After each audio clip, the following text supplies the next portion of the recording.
Well, good morning, everybody, and happy Saturday.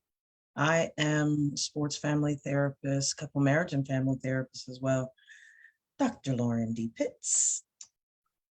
That's my Santa Claus. And I'm frozen, I believe. Yeah, You I look frozen, man. Good morning, everybody. he has to uninstall Zoom and reinstall it because their updates are, see, don't put the terrorist picture up. We don't want to scare people. Do that no more. People think the show is taking a shift. Quit doing that. That's my GQ, man. You know that. Hey. You know, what you see is what you get, ladies. All right, what you see is what you get. Boom. Man, how are you this morning? You know how I am. I ain't said nothing. I was good. You don't have to. All week. You don't have to. I was good all week, ladies and gentlemen. Ask Dr. Pitts. Ask Dr. Pitts. I didn't send one derogatory message to Dr. Lauren Denise Pitts. I did not send one. Now, Brethren Eric, yeah, he told me that you had started Justin. He came in the room later. He was like, babe, he's like, what is up with your boy? I said, what are you talking about? He said, Ronnie Ransome Jr. I said, oh boy. I said, he done sent you shenanigans. He said he's starting his shenanigans. Look, Ronnie, I have a client that's diehard Raiders fan. So he and his wife gonna come into session yesterday. Actually, I have a couple of them working with two that are 49ers fans. And she logs in on time. Start with them first. She logs in on time. And he taking, I said, what is he doing? Like, he knew. So here he comes. Look, in the house, Ronnie. Got his ski hat on, 49ers, the set of football right up in the screen, got his little blanket. I said, really, that's what we're doing today? He said, oh, Dr. Pitts, I didn't say anything. I was like, oh, you said it. you just didn't say it. You just didn't say it. And then the fan that's the client that's the Raiders fan, he gonna say, I told my wife, when I heard that explosion, I said, I think Dr. Pitts just blew up AT&T Stadium. I said, really? That's what we're doing? That's what we're doing? I was like, okay, y'all got that off. I'm not even gonna entertain. You know, your husband had texted me. I couldn't even be mad, if that makes sense. Your husband had texted me and was like, throwing those picks didn't help. I was like, it helped me. It's like, oh my goodness. I just, it's like, you know what? It is what it is. You know, I will say this though. I thought they played well initially. They did. No, I would say the defense. Hey, look, y'all. Showed they behind. Y'all's defense gave it its all. They did. Like, I mean, I was pleased. I was really, in all seriousness, y'all's defense gave it its all. I think a couple things went wrong. Number one. Can I tell you first? Can I tell you what I think went wrong, and then you rebut? Absolutely. I think that we clearly know that Dak's picks did not help. I think that there was, and this is just me, this is because I kid you not, when the game went off, I turned the TV off. And the only time I have turned the TV on is to watch reruns of In the Heat of the Night and Law and Order SVU. I literally have deliberately not watched ESPN or anything else because I did not want to have my spirit vexed all week.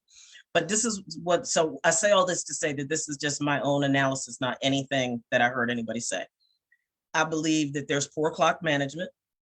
I believe I don't understand, and I want you to explain to me, and maybe this just makes me my normal, high-strung self.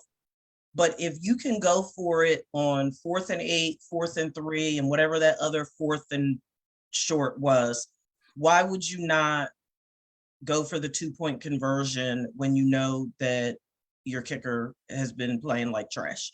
And I don't care that he made the other kick later on. Like, he's been playing like trash. If you can be that aggressive with that far to go, why not go for a 2-point conversion that's right there? I just conceptually, I do not understand that.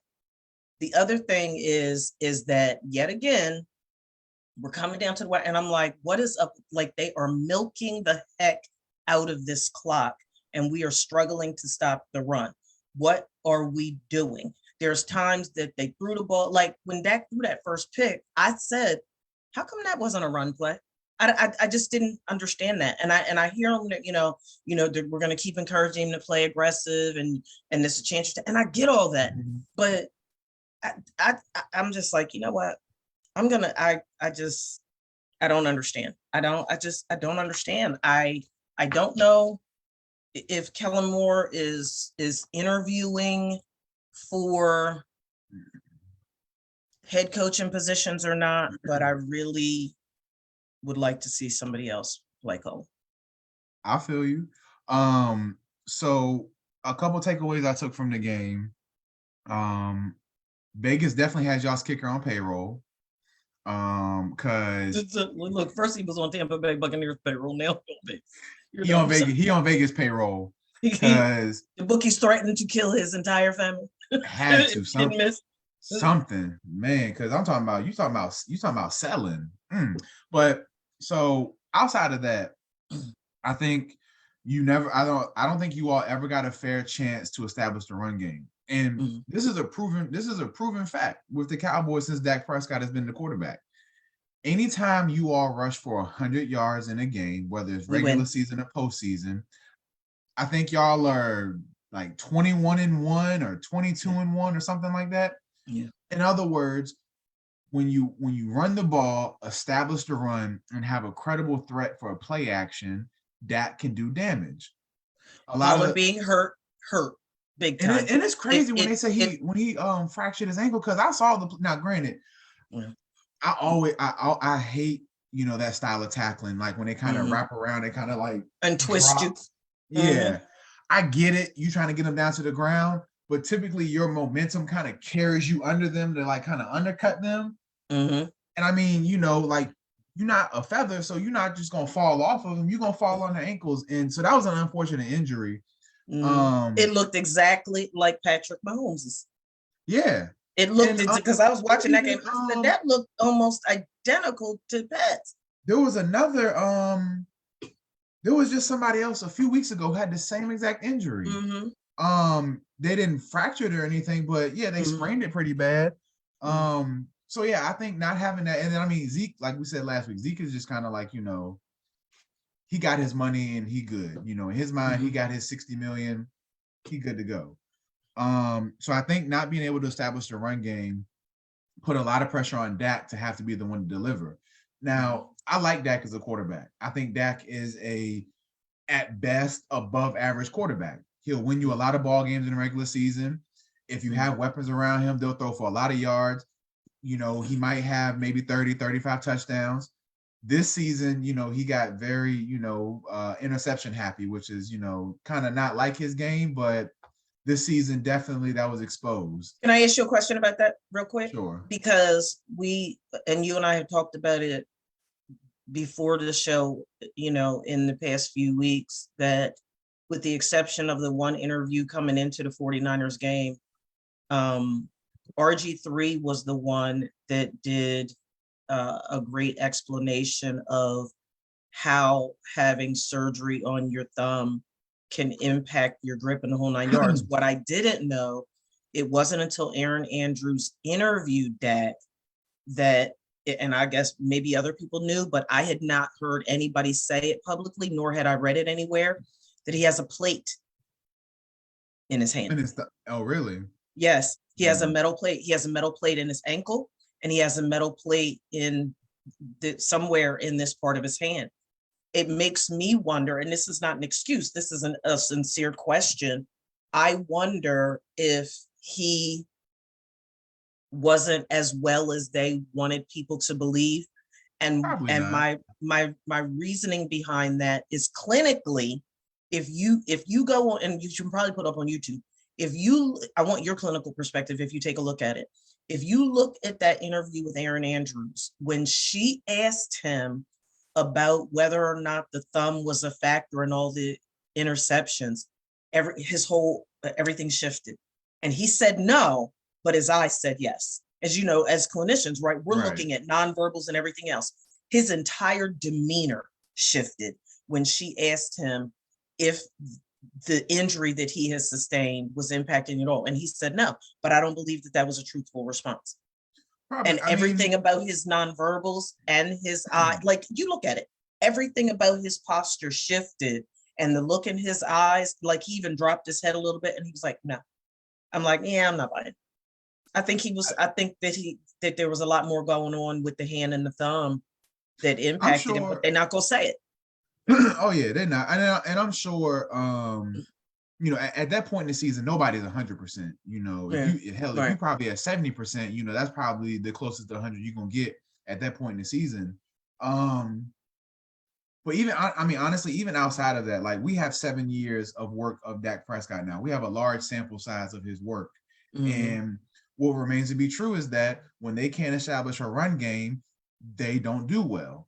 And when you get to the play, and I think I said this last week or 2 weeks ago, the one thing about the NFL, no matter how many points they score, no matter how many glitz and glamorous it gets, at the end of the day, and we'll see that this weekend too.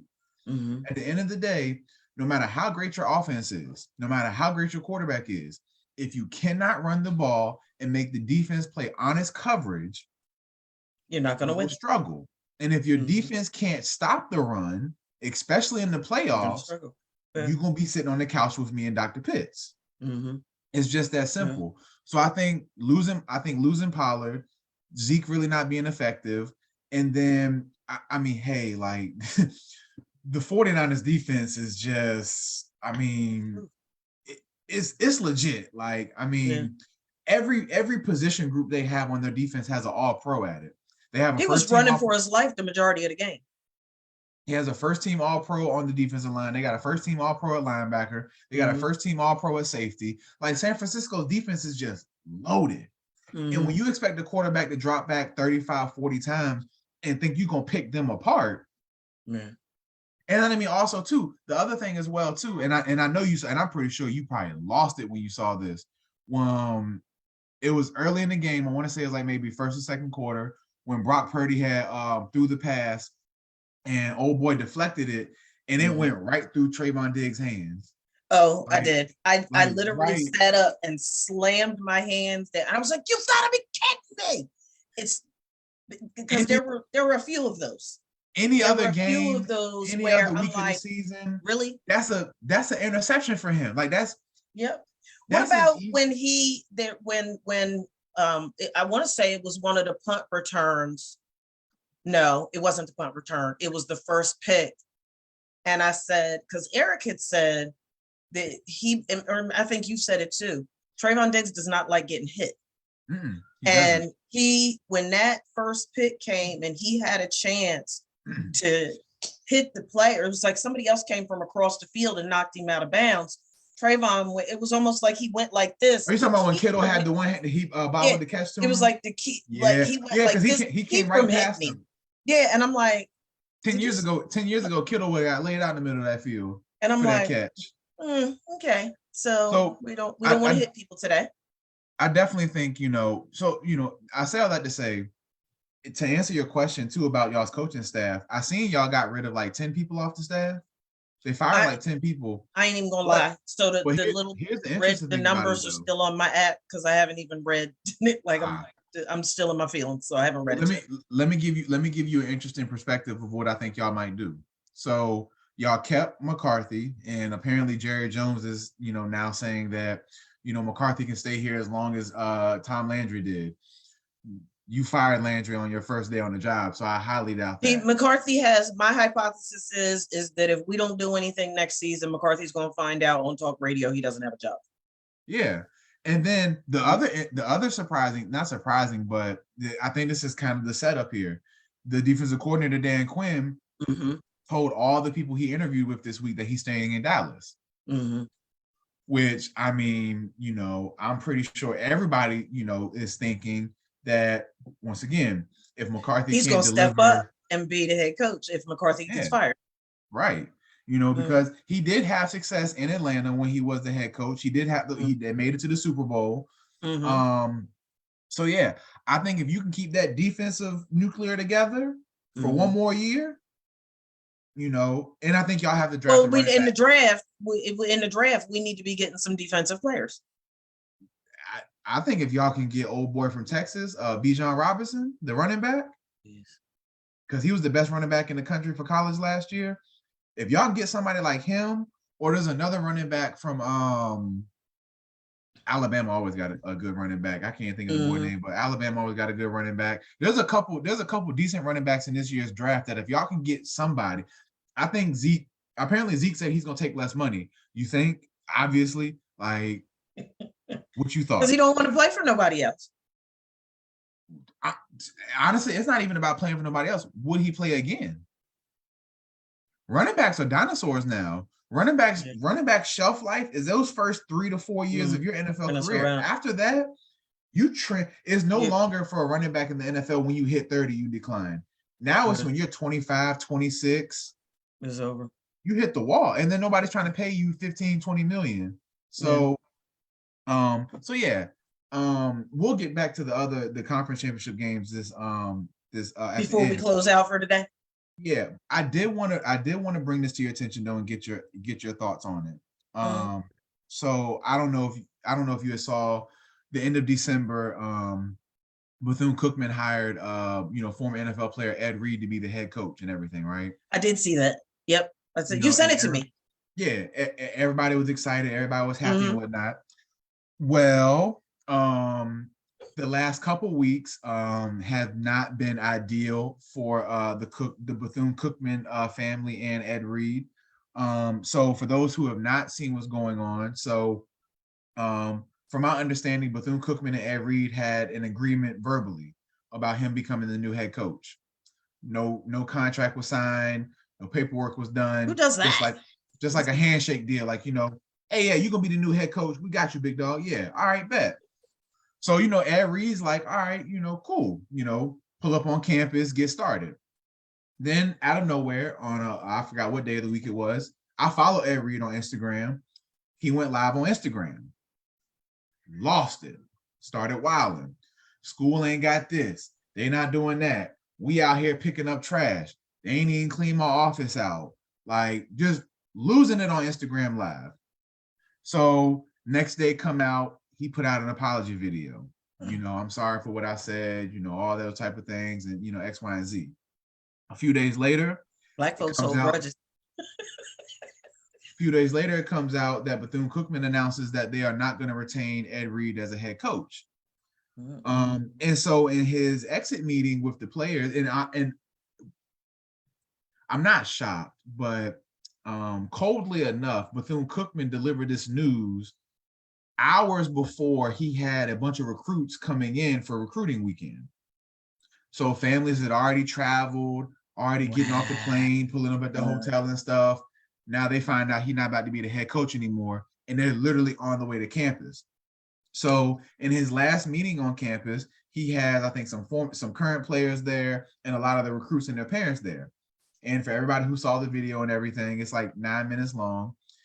He's just going off, saying, what was not being done on campus, what was, this and that and everything, this, that, and the third. And it was an unfortunate event, and then they interviewed the interim president or the interim provost or something from Bethune-Cookman. And he was like, yeah, I'm the one who said Ed Reed ain't coming back, X, Y, and Z. And so since then, there's been a fallout.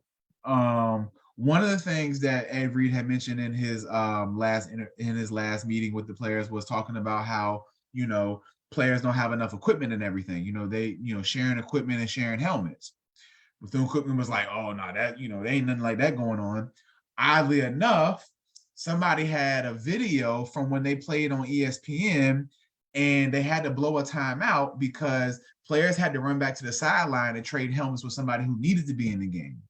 Oh my gosh. And so now the students have been protesting all week because they've been complaining about mold and stuff in the dorm rooms and everything. That Howard all over again. Right. So, but we've heard this before, right? This is not nothing new, right? And both of us being HBCU alum and everything, we know that, and I always tell people this from the outside looking in, and I think this is kind of I don't want to compare this to all Black families, but I think I can safely say that when you look at a Black family from the outside looking in, it's like what you think of the essence of like the ideal family. Everybody's happy, everybody's laughing, joking, hanging out, getting together, all that type of stuff. Then you get into family and you're like, oh, y'all are crazy. Yo. Kind of like an HBCU. This ain't the Cosby Show. This kind of like HBCUs in a sense, right? And I'm not. And so what I'm about to say, I'm not bashing HBCUs, but I want to highlight a few things for people out there. You know, first and foremost, let me say this. First and foremost, there is absolutely nothing stopping Ed Reed yesterday, today, or tomorrow to make a financial contribution to Bethune-Cookman University or any HBCU for that matter. There's absolutely nothing stopping him from making that because he made it very clear he was there for the kids. He was there for the players. It's about the players. It's about the students. Okay. Once again, to my knowledge, there is no restriction. There's no withholdings from your bank account to transfer money from your bank account to the university as a donation to help out the kids, the players, the students, X, Y, and Z. Didn't they say Coach Prime put a lot of his own money into Jackson State before he left? Like I mean, that was in the news all the time that he was in essence doing a lot of funding of that program. Absolutely. And so a professor from Virginia State, Dr. Wes Bellamy, he's actually in charge of the political science department over there. He tweeted out a few things that I didn't even know about this. But we all know that, you know, state-funded HBCUs are severely underfunded by the states that they're in, right? We see that Tennessee State is fighting over $200 million from the state of Tennessee. But did you know in the last 2 years that Bethune-Cookman has only gotten $17 million allocated to them from the state of Florida? How's that possible? 17 million.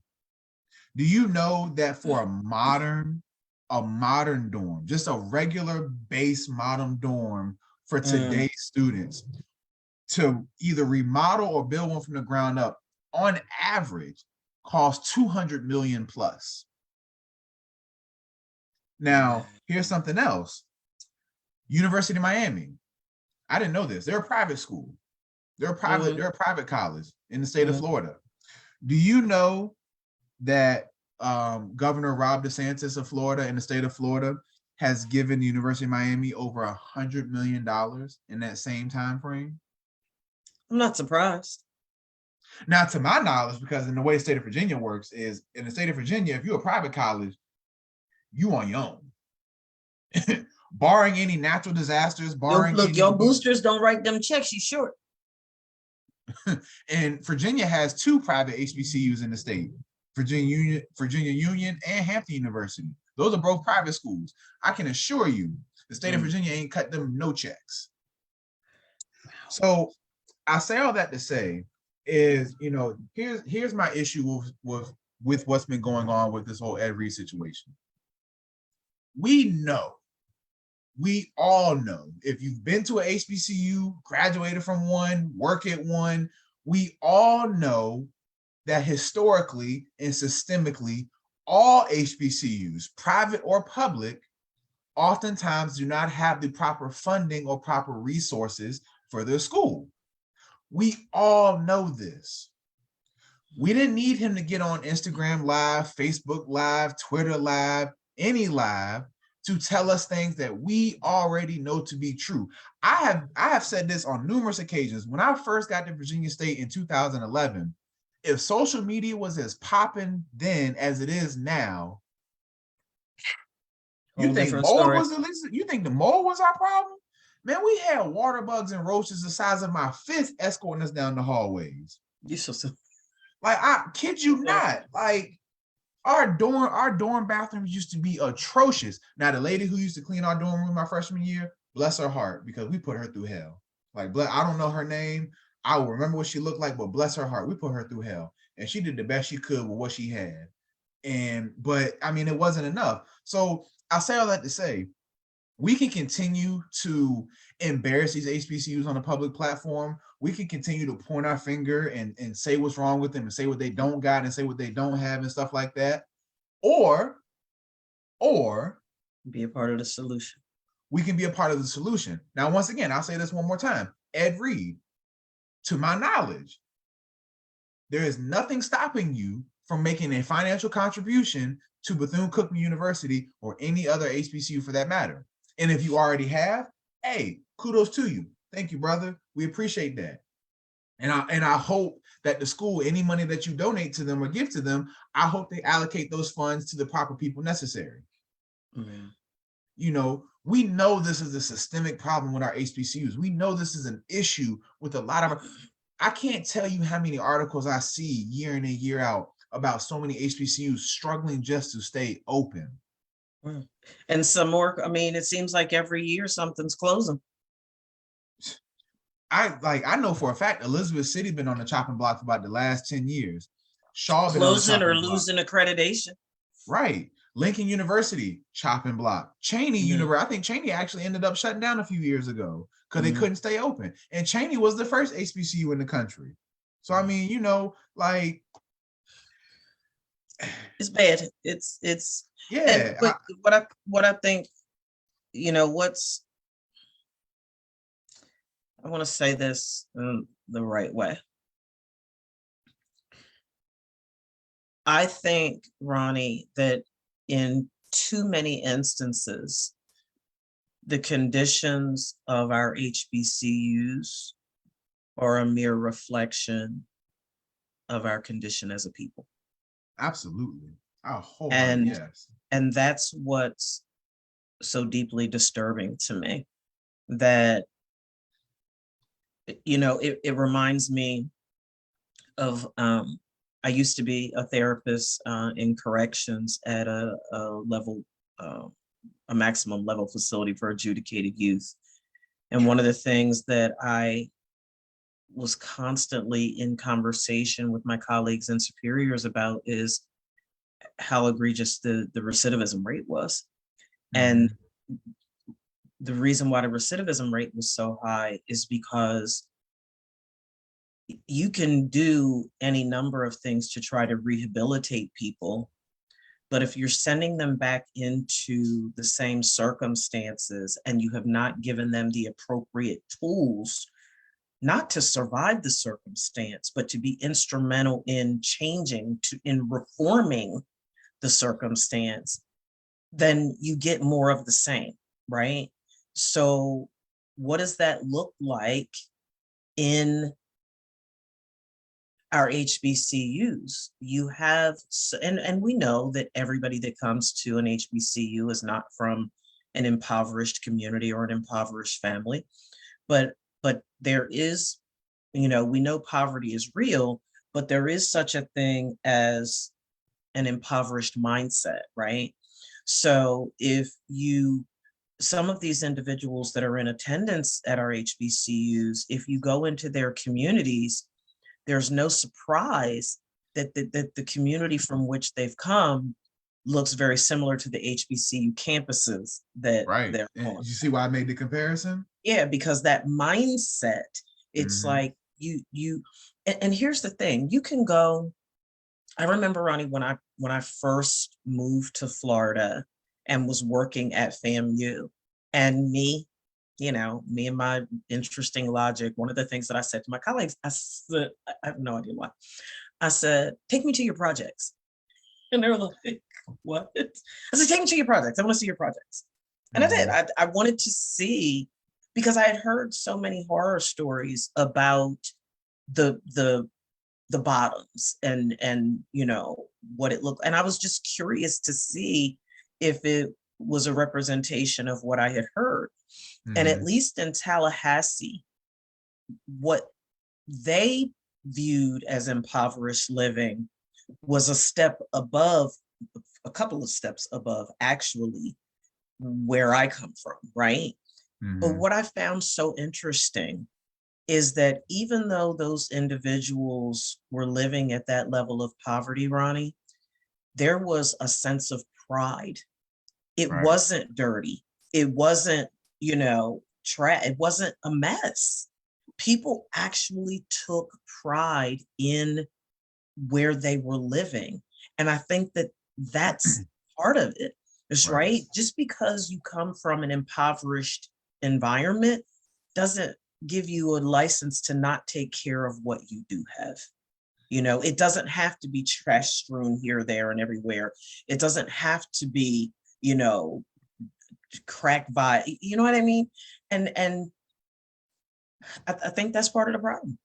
I think that's part of the problem. It's just. And to your point, I think, and I'm glad you said that, because I was actually having this conversation with my supervisor yesterday, and we'll wrap this up so we can get into our topic. Mm-hmm.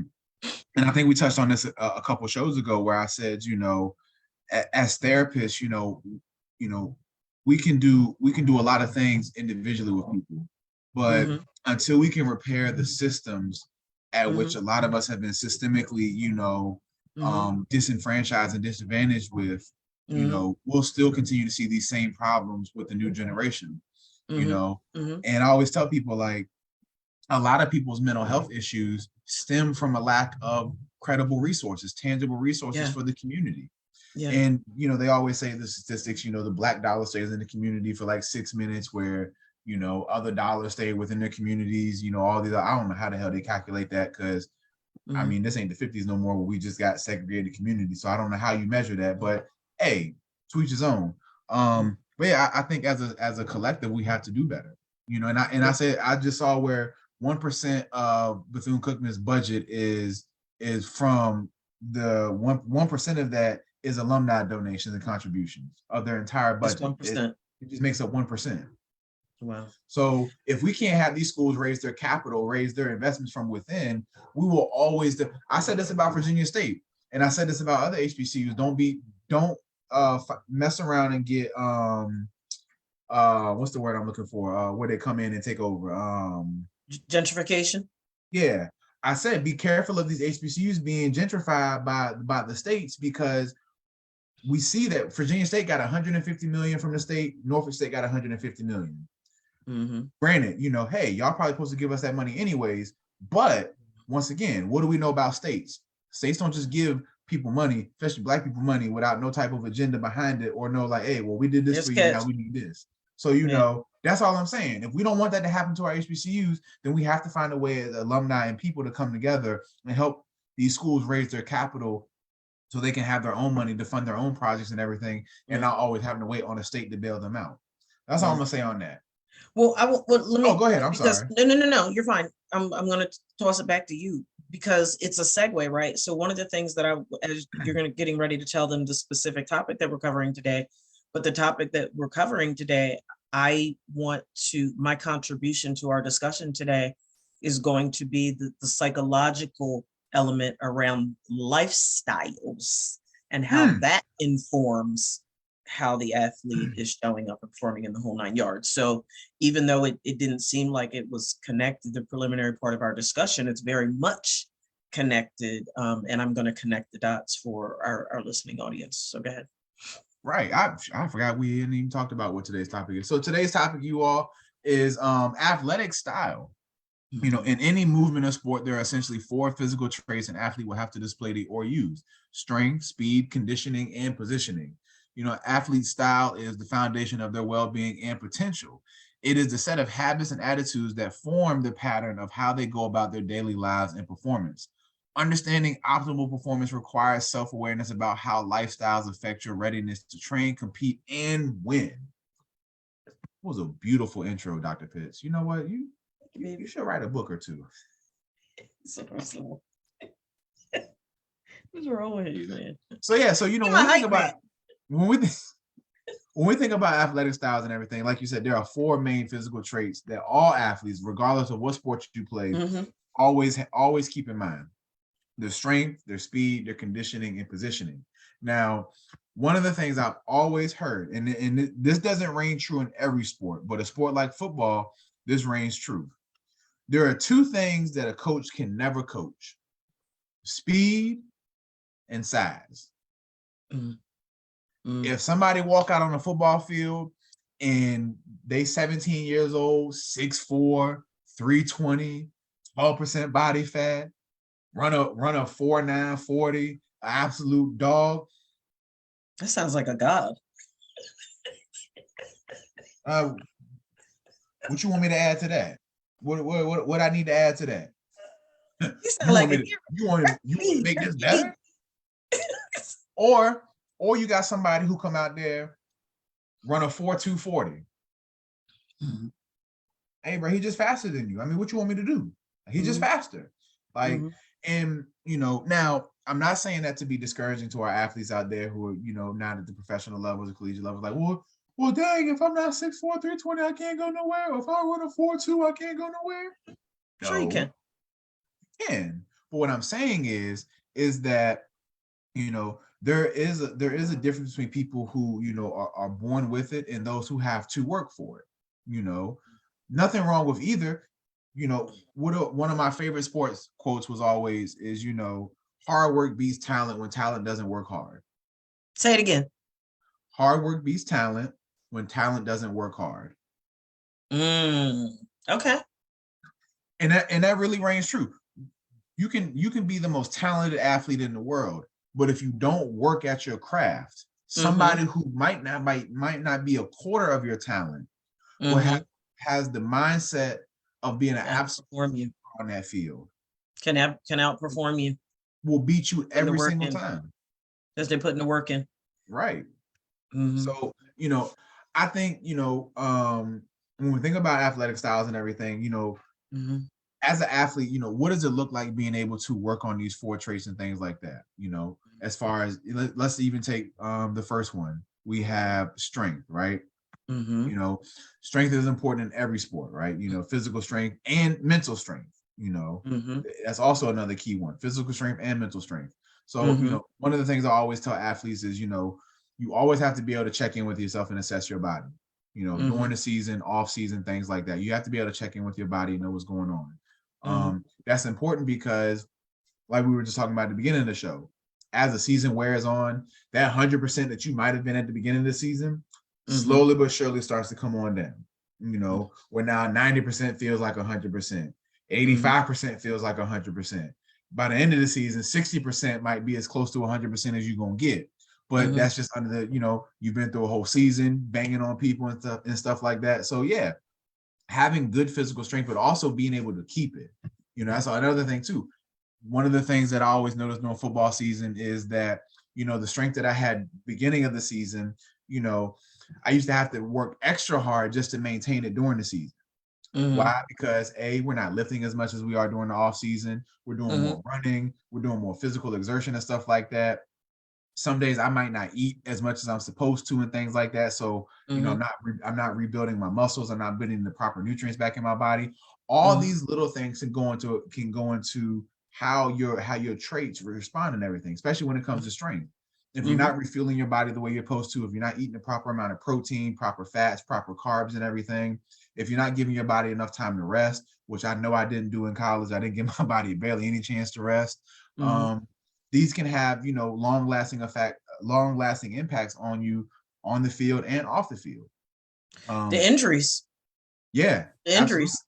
Like when you talk about strength, the first thing that comes to mind, and I know we'll talk about it at the end, but Jalen Hurts, right? One of the things that they talk about all the time was, is it bench press or squat? Whatever it is 600 pounds. All of it. Look, he ain't bench press 600. That part right there.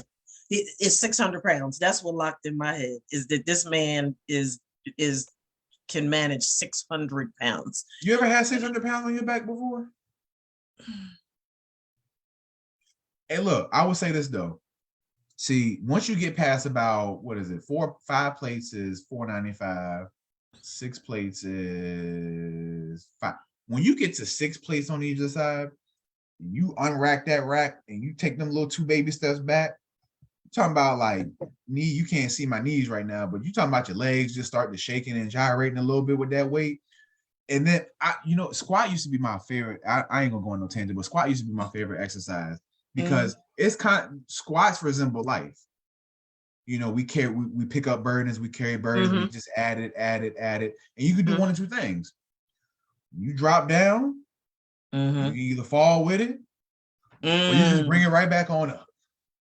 That's a good analogy, Ronnie. That's really, really good. And it's what to add to that, right?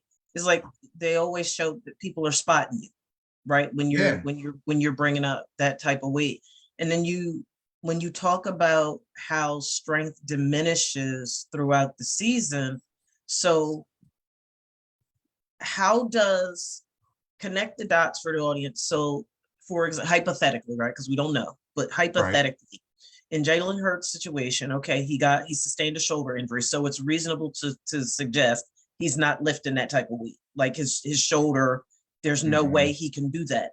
So how does you go from 600 pounds to a serious shoulder injury that you can't put that type of pressure on it? What does that look like within through the lens of diminishing strength? And how does that impact his style of performing on the field? He's got a big game coming up tomorrow. So one thing I will say is like one of the kind of the shifts in mindset from off season and training camp to, you know, during the season is that, you know, obviously during the off season, we're, you know, trying to get bigger, stronger, faster. That's every strength coach across America will say those same. We're trying to get bigger, stronger, faster. That's all we're working on during the off season, getting bigger, stronger, faster, bigger, stronger, faster, bigger, strong. You just hear it so much, you just be like, all right, I don't want to do that no more. When the season starts, it goes from not necessarily getting bigger, stronger, faster to how can we maintain as much of this for as long as humanly possible during the season? Because just naturally, as the season wears on, a couple of things happen. Your body starts to develop a certain resistance to the cardiovascular activity that you're doing day in and day out. Give you an example. When training camp starts in the summertime, right? We have to weigh in before practice and weigh in after practice, right? You know, typically on a hot summer day and everything, you know, on average, you might lose anywhere from like, I say 4 to 7 pounds of water weight on a given practice, just depending on your body size, type, and stuff like that. For me, I would always lose on average about 6 to 9 pounds per practice. You know, I'm a lot bigger. Wow. Carry more water weight, obviously. So, you know, my water weight used to fluctuate a lot. And the rule is for every pound that you were different after practice as you were before practice, that equals 1 bottle of water you had to drink to make it up. So for me, if I lost 7 pounds during a practice, between the after practice and going to sleep, I would need to drink 7 more bottles of water to get my weight back up. Oh, wow. With strength training, it was kind of like what we would do is during the week is, so we would lift Tuesdays, Thursdays, and Sundays during the season. On Tuesdays was more of our like kind of a heavy day, not your max, but maybe somewhere between 70 and 80% of your max. So like, for example, if Jalen Hurts is squatting 600 pounds during the season, he might do anywhere from 50% to about 70, 80% of that during the season. Because it's not about maintaining that peak strength. And for those out there, when you do a 1 rep max or a 3 rep max or whatever the case may be, that's just for bragging rights. You know, that's just for, to look good on paper. Like, oh, I bench press, 685, or, I squat 685. All right, cool. But typically your working sets are, half of that to about 3/4 of that. And that's what you work with. That's where you do most of your work and stuff like that to maintain. So now he gets the shoulder injury. He probably can't have his shoulder like this and everything on the squat rack and whatnot. So they do have variation bars and whatnot. They have, I can't think of the proper name of it, but they have a squat bar that has handles that come out like this. Okay. So as far as having your hands like this, you just have your hands like this holding these 2 other bars that hold the bar that goes across your shoulders, and that helps you squat. That's an option. He might have been doing leg press, which, leg press is really like a quarter squat for people who don't like to squat, because on leg press, the way you're positioned, it's kind of hard for you to get a natural 90-degree bend of your legs, and then push back out. So for us during the season, it was always about just maintaining whatever strength you had at that moment. So like on Thursday, for example, Thursday would kind of be like, high reps, low weight type of things. Just kind of get the muscles going, get the muscles loose and everything. We used to call it TV arm Thursdays because it would be a lot of arm work, get the blood flowing in your arms and everything. Now, Sundays, the day after the game, Sundays would be a heavy workload day. Oh, wow. It would be heavy with like kind of like we would do dumbbell bench, we would do power cleans, we would do a lot of mobility work and stuff like that, and then they go out and run us to death afterwards, So run. But typically we were always taught during the season, maintain the strength that you do have. And there are some instances and this is what we, the difference between, genetics and, just working hard. There are some genetic freaks out here who during the season, they can get stronger. Wow. Like I've seen that happen before. Like in high school, we used to do for homecoming week, we would get catered after the last practice of the week. We would get barbecue catered for us. But who ate first depended on who would power clean the most. So we would have a power clean test at the beginning of the season and then a power clean test over homecoming week. And whoever would power clean the highest, that's the order in which you ate. And believe it or not, we would have players during the season who would actually increase their power clean max during the season. Wow. So there are some instances where some players during the season can actually see themselves getting stronger or maintaining a higher level of strength than they thought they could during the season. It just depends on how you're feeling your body, how you're getting your rest and everything, and are you taking care of yourself in between workouts and practice and games and stuff. So it varies, but for the most part, off season is where you get bigger, stronger, faster. During the season, how can we maintain that? How can we maintain your explosiveness? How can we maintain the strength you have? And also, how can we prevent any lingering injuries or any new injuries from coming about? I want to connect the bigger, stronger, faster to life outside of performance, because when you said the magic word in our preliminary discussion about the systemic piece, right? And when we think about the bigger, stronger, faster, as it relates to thoughts, emotions, and physical responses, it circles back to the example that I gave last week about the chain breaking activity, right? You have these experiences that you go through in life within the field of play and outside of play, right? And it's these experiences that are pain evoking or fear evoking. And, we know that both of those are very, very, very present in athletic performance. So you have these experiences that result in some sort of specific fear. Do I have a job? Am I going to be able to come back from this injury? And am I going to be as strong, as fast? Am I going to have those key things after I've sustained this injury in the playoffs? Or because we didn't do as well as we had hoped that we would do, what does that look like for contract negotiations? Oh, by the way, at the pro level, right? I'm about to become a free agent this season and all of that. So there's fears around that. Look at Lamar. Right. Oh crap. Now one of the things that comes up is this step 3 part, Ronnie, the negative feelings that I have about myself. Oh darn, blew it again. I threw 2 more picks. We didn't get past we didn't get to the 3rd round of the playoffs. What does that mean? I didn't, as a coach, did we do as well as we could?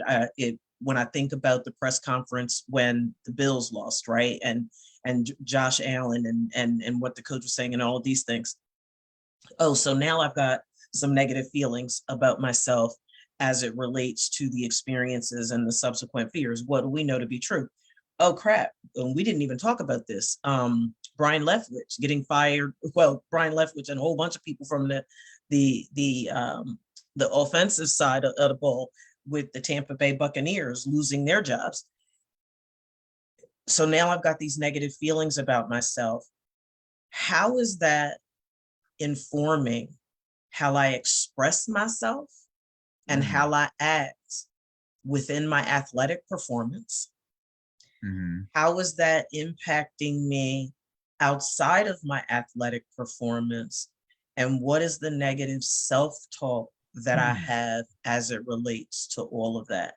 And then that connective tissue, if you will, is my interpretation of everything. And you've said it time and time again. It's not just the Dallas Cowboys. It's not just Jackson State. When you are the quarterback, there is so much, the coaches and the quarterback oftentimes seem to carry the brunt of the weight of the team when they're not doing as well as they had hoped. How does all of that inform your performance? How does all of that contribute to the diminishing of your strength, the diminishing of your, what would you said, strength, faster? Tell me again what they were, Ronnie. Strength, speed, bigger, stronger, faster. Bigger, stronger, faster. Does it for you, because you said some people will actually increase during the off season, right? Mm-hmm. Does that substandard or mediocre experience of, hypothetically, the Buffalo Bills, they've never won a Super Bowl, not going again, right? Right. Does that inform whether or not those players kick their commitment up to a whole nother level to get faster, stronger, and whatever? It's all connected. And right. and oh, by the way, when you look at it from, take that systemic piece a step further, how many households were were full of disharmony last week? Probably one too many households were definitely. The stuff was just tight. Dinner look just ilky. Ain't nobody touching. None of my Cowboys friends from Sunday night through like Tuesday was communicating with me. So I thought maybe my service had went bad or something. So it was a lot of disgruntled folks out here. And the Bills, Damar Hamlin and his family were at that game, right? Did you see it? You didn't probably see it, but a lot of people were saying that wasn't Damar Hamlin at the game. Are you serious? No, I didn't see that. Well, I mean, they showed him coming in to the stadium. No, they didn't show his face though. You never saw his face. You saw his mom's face and his little brother's face. Saw the mom, you saw the brother. Even when they panned into the suite, he went like this.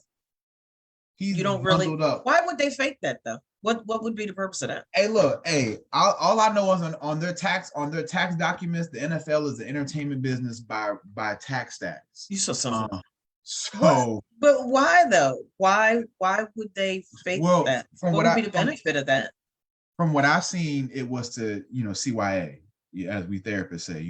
It was a CYA move because I'm gonna say, God forbid, he had actually ended up passing away. Mm-hmm. The NFL probably would have had the concussion lawsuit was a detriment. This lawsuit probably would have ended the NFL. Because there were a lot of things coming out now about what they said he had going on versus what's real. Because if you think about it, he hasn't done an interview with nobody else since he's been out. Now, granted, he might not want to, but they definitely didn't make them. The NFL didn't do themselves no favors last week. They knew that the game was going to be in. Was it in Buffalo? It was in Buffalo. It was in Buffalo. All that daggone snow. Right. But just a lot of things that didn't add up last week about that whole situation. That I'm not a conspiracy theorist, but I definitely was conspiring on a theory of what was going on. But anyways, back to what we were saying. I think to your point, I think a lot of our athletes' mindset always, and I think any athlete, regardless of the sport you play, we always want to know how can we be the best version of ourselves when we go out on the field and perform. And once again, I think a lot of times what we see, and we see this a lot more now with the college athletes, where you might be the best in your area. You might be all district, all region, all metro, all state. You might be Mr. Football, Mr. Basketball in your place and whatever. But when you get around some dogs, like we see this now more with college students where they get recruited by these big schools and everything. Alabama got nothing but 5 stars sitting on their bench every single year and everything. And when something doesn't go your way or something doesn't go right, a lot of times they'll just end up leaving because it's like, well, I can't outwork him or I'm not going to be able to get past him. So I'm going to have to go elsewhere. For some people that works out. But what we know to be true is in real life outside of the sports world, let's say, for example, you apply for a job, right? Let's say you apply for a clinical director position somewhere, right? And you know clinical counseling like the back of your hand. Like you know the Bible like the back of your left hand, you know therapy like the back of your right hand. Like it's just it goes hand in hand for Dr. Pitts. You know, but because somebody else has been there longer than you, you know, and things like that, they say, oh well, you know, she's just been here longer, so we're good. A lot of times you can do one of two things. You can say, oh, well, F it, I'm not going to do this no more. And just go, you know, find something else. Or you can be like, well, you know what? I'm gonna do what I have to do to get this position because I know I'm qualified. I know I'm more fit for the job and everything. And sometimes it works and sometimes it doesn't work. But I think as far as like as far as the mental part of it goes, like you said, like being able to have an awareness of yourself, being able to know you as the athlete. That's the most important thing. Knowing your capabilities, knowing your limitations. You know, for me, like I was 6'1", 275 in high school. My growth spurt had ended. And one of the things on the promo we talked about was positioning. And, you know, being an offensive lineman or a defensive lineman, that is all about positioning. It is all about technique. It is all about whoever gets their hands on the other person on the inside wins. The low man wins. Whoever comes off the ball first wins. Whoever punches their hand first wins. All those things about positioning and technique are so intricate and so important. It's really like, it's a beautiful game of martial arts and just barbarianism between offense and defensive linemen. But it's a sweet science to it. There's a science to the chaos that you see on TV. And for me, I know I wasn't the biggest, strongest, or fastest lineman. You know, I wasn't the biggest, I wasn't the strongest, and I wasn't the fastest. So for me, positioning technique was something that I knew I had to master. I had to master the technique. For example, and I'm not to get too technical and everything, but me playing center in college, right? You know, we ran a zone run scheme, meaning that we, you know, tried to whatever hole was the best hole for that side, that's where the running back will go. He has an ideal hole, but he also has these other holes that he can fall back on in the event the main hole doesn't work out. So in some instances, if we were running a inside zone play to the left or right, and we were running it to the strong side, meaning we were running it to the shade, the one technique who is the inside shade of the guard. That's a pretty easy block for me. Now, I don't need much assistance with that. Now with a three technique plays on the outside shoulder of the guard. So if I'm the center and there's a guard beside me to my left, the defensive lineman is going to be on his outside shoulder away from me. Now that's a block right there. But as a center, sometimes your job requires you to have to get over there, get in front of him, and block him to a way where he can't get to the running back. Now, I always tell people, y'all should go look at these lineman highlights because these are dancing bears out there, all right? I'm trying to tell you, these some dancing bears out there, all right? You hear me? Hey, men that big should not be able to move that nimble. But it's like ballet out there. Like you have to be quick on your feet. You have to be light on your feet, but you have to have a solid base, run your feet through the block and hold your man. But that takes technique. That takes practice. And for me, I knew I might not be able to out muscle somebody. I might not be able to be bigger than them, but I knew for a fact that I was going to out technique you. And if I could out technique you, I liked my chances more times than not. We're almost out of time. I got one more thing I want to throw at you, and I want you to tease it out because everything that you said makes me question the role that focus plays in achieving being stronger, faster, your positioning, your like all of that holistically is tied together to increase your performance. I want you to touch on it from that aspect, but then I want you to finalize our discussion today, Ronnie, in helping our listeners to understand how things going on in your life outside of your athletic involvement can compromise your focus and thus compromise everything else that we've talked about today. which could potentially diminish your performance. Absolutely. I actually live by that. That's one of my principles that I have. And I was actually watching Coach Prime's documentary last night, and oddly enough, that was one of the first things he said to his coaches. He was like, "When you're at work, be at work. When you're at home, be at home." For me, I used to always hear coaches say, "When you walk on this field right here, everything that's going on outside of this field, in your head, in your life, around you, friends, family, all of that, none of that means nothing when you walk on this field. When you walk on this field, it is about the team. It is about you. It is about us. It is about being here for however long we're on the field. It's about being here, being present." And for me, and I've shared this before, football was my therapy.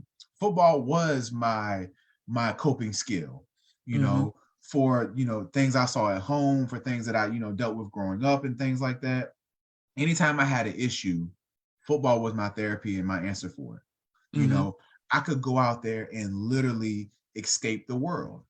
Like, didn't matter if practice was 2 hours or 4 hours.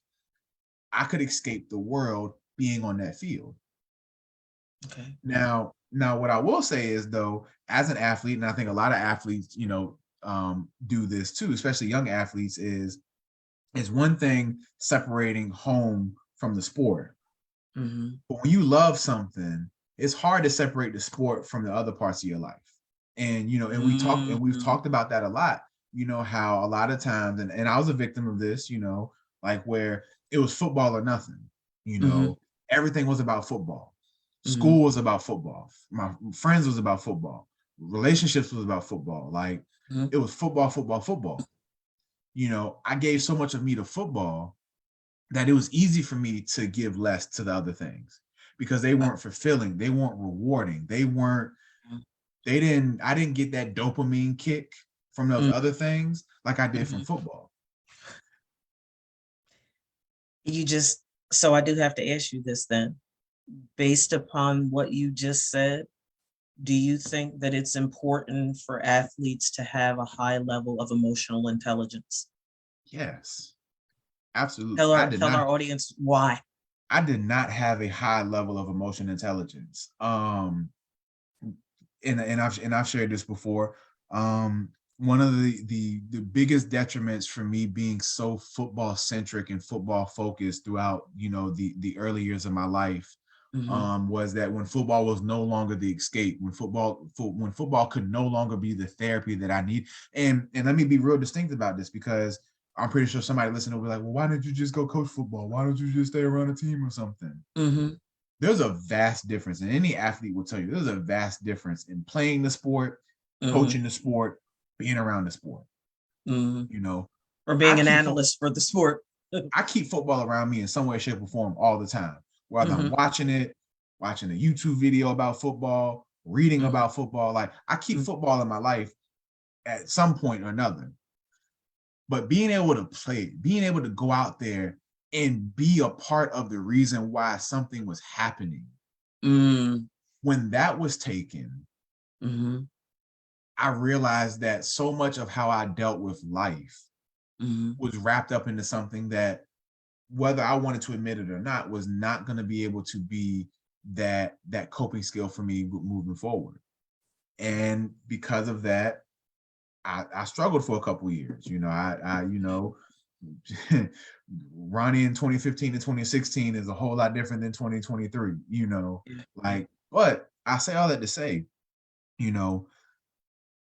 having supreme focus during the moment of your sport is absolutely key to being the best version of yourself. But don't allow that focus to eviscerate all the other things we have to focus on in life either. As much as we pour into being an athlete, as much as we pour into being a football, basketball, baseball, soccer, whatever the case may be, you have to pour that into your other areas of your life too. There's one thing we know to be true about every athlete, no matter how great they are, from Tom Brady all the way down to me.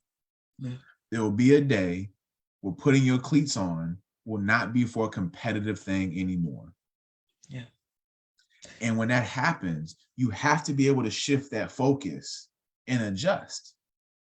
You know, don't be like me, y'all. You can love something, but don't allow it to consume you and ruin you in a sense. And I'm not saying football ruined me, but I didn't have a healthy relationship with football that most people should have with sports. And that's, you know, one of the reasons why I work with a lot of athletes and stuff now is helping them put it in perspective of what you do as a football player is not who you are. Right. It's just what you do. Yeah. You know, when you take those cleats off, when you take those shoulder pads off and put the helmet in your locker and everything, you walk out that locker room, you're no longer a football player. You're Ronnie, you're Brian, you're Ed, you're whoever you are outside of under that helmet. Yeah. You can't wear that helmet around everywhere you go. Otherwise, people look at you like you're crazy. Right. So stupid. I think that you know, I just got this crazy vision. I think I'm around so with the whole helmet on, got the visor on and everything. In the world. I think to tie it all together with a pretty bow, what we're saying, folks, is that for athletes, for coaches, for trainers, whatever your role is in the athletic arena, your style will best serve you if it's a systemic style, because your sport is just one part of the whole system that contributes to your ability to function at your best.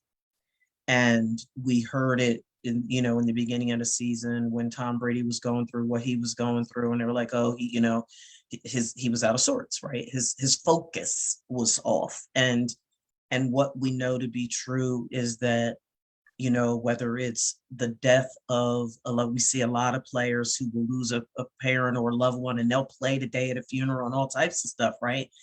And so your style is holistic and is systemic. Right. And in order for you, I believe, and I believe we believe, that in order for you to achieve peak performance, it is imperative that every piece of the system that informs how you're performing, it's necessary for each part of your system to be healthy in order for you to truly achieve maximum peak performance. If there's any part that's not where it needs to be, it eventually is going to show up in your athletic performance beyond the shadow of a doubt. That's why you'll hear when, you know, during basketball seasons, people will get your head in the game, get your head in the game. What are you doing? That's an indication that there's a piece of your system, if you will, metaphorically, that has a flat tire. So look, folks, Ronnie, you want to give your picks real quick, and then we can be on our merry way today. Sure. Yeah. So for the AFC Championship game between the Chiefs and the Bengals, as much as I love my homeboy and the Chiefs, I do not love their defense at all.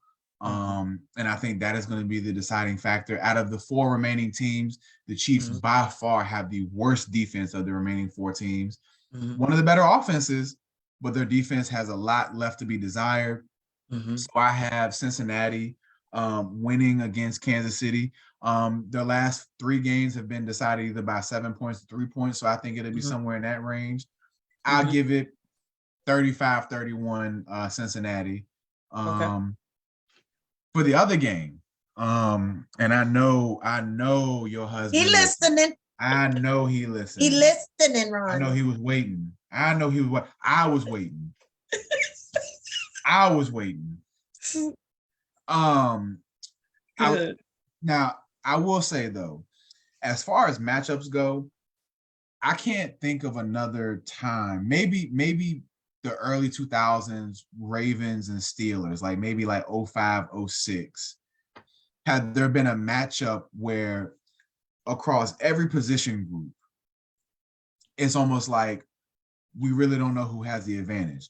The only position group between both teams that one team has a clear advantage is the Eagles at quarterback. Mm-hmm. Running back, I would say San Francisco is slightly better. Receiving core, I say, is a push. I think both of them are really good. Offensive line and defensive line, I might give the slight edge to Philly's offensive line, but San Francisco offensive line is nothing to shake a finger at. The defensive lines, oh my God, like, it's going to be a really good game. It's going to be a really good game. But see, I like a little chaos. You know, I'm not perfect, y'all. I'm not perfect. You know, God not done with me yet. So I like a little chaos here and there. So I want to see the 49ers win. Honestly, I want to see them win because I want to see Brock Purdy become the first rookie in God knows how long win a Super Bowl. But I also want to see how San Francisco handles that because they traded almost their entire life savings to get Trey Lance 2 years ago. And then they have Jimmy G that they've held on to for the last 3 years and don't want to get rid of him. But now you have this third string quarterback who literally came in and won you all the Super Bowl. Playing like a rock star. Right. So, but once again, too, will Brock Purdy wake up tomorrow and realize that, oh, snap, I'm the last pick in the draft and I'm about to go play the NFC Championship game. This is going to be scary. I don't think that. I think San Francisco will win a close game. I got San Francisco. I got a low scoring game. I got San Francisco winning 21. I'm going to say 21-17. I'm going to say 21-17. I'm with you on the Kansas City Bengals game. I love Andy Reid. I really want the Chiefs to pull out a miraculous win. But with Mahomes being hurt, I just don't know that he's going to be able to work his magic. Because even when, even with the defense playing poorly, like he got a magic hat on the bench that he pulls tricks out of. With him being injured and because of the nature of his injury, I just don't know that they're going to be able to pull it off. But I hope that they do because I like Andy Reid. Having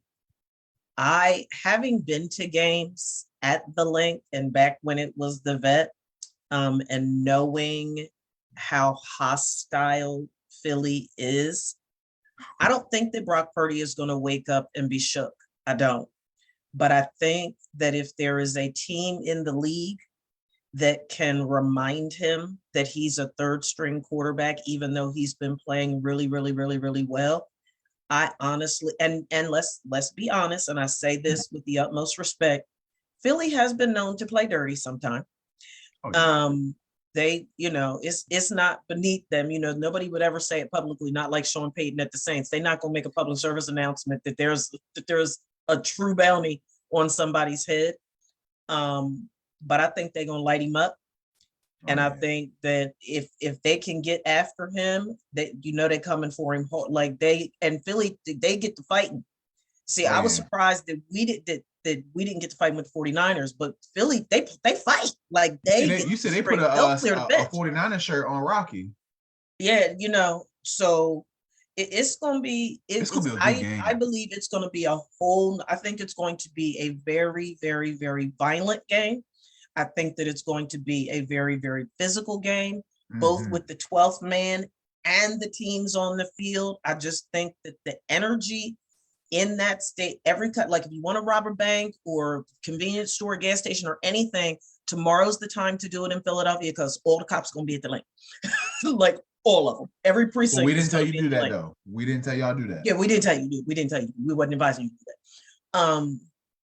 But I do. I think because of that, I really, really, really, really do believe that Philly has a really, really, really good chance to pull this out and to go to the Super Bowl for the second time in 6 years. And quite frankly, I'm sick of the 49ers, and I'm not an Eagles fan, but I want them to beat the 49ers so I can tell my dad, see, Dad. That's what I want. Got you. Dr. Pitts, before we wrap up. Yep. One last question. Yep. Where were you January 28th, 1996?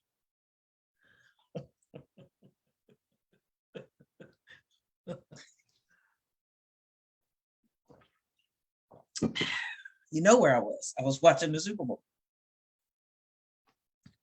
27 years. Hey. Right. It is. And you know what's so funny to me is people talk about that. And it is. It has been a really, really, really, really, really, really, really, really, really long time. The encouraging part for me, though, is they were not one of the 12 teams that haven't won anything. So I hold on to that. Touché, and it's touché. like 5 rings is better than none. And I don't know what it's going to take. I don't know, because it's not talent. It's not a lack of talent. So I told you what it was. Yeah, whatever the other pieces are, they need to get them fixed. And they need to get them fixed. The only piece that y'all really need to get fixed is the owner, the CEO, the COO, the general manager, he ain't going the nowhere, president. so they got to come up with a plan B. They have to come up with a plan B. I mean, unless he got access to vibranium, he gonna be about it there soon. Yeah, I mean, he's 80, and then it'll go to Steven. So I think his son is a little bit more progressive. Yeah, I think he's a little bit more there you go. That's great. That's why I like you. That part right there. Send us home, man. We out of here. I gotta go get my nails did. You should get them painted. You should get them painted Philly green. I'm not getting them painted green. I'm getting them painted pink. Getting ready for Valentine's Day? No, I would never wear pink nail polish. I don't know what color I'm getting. And I'm not even a pink person, but look, Ronnie, I need prayer. This is my prayer. This is my prayer hoodie. It says prayer. Yeah, the Lord got to see this bright pink. He got to see this now. I need this is my prayer. This is my prayer hoodie. And it's cold here in Texas right now. So I heard y'all had some snow. Yeah, and it's supposed to snow again this coming Tuesday and Wednesday. Oh, we've been getting it. I need it.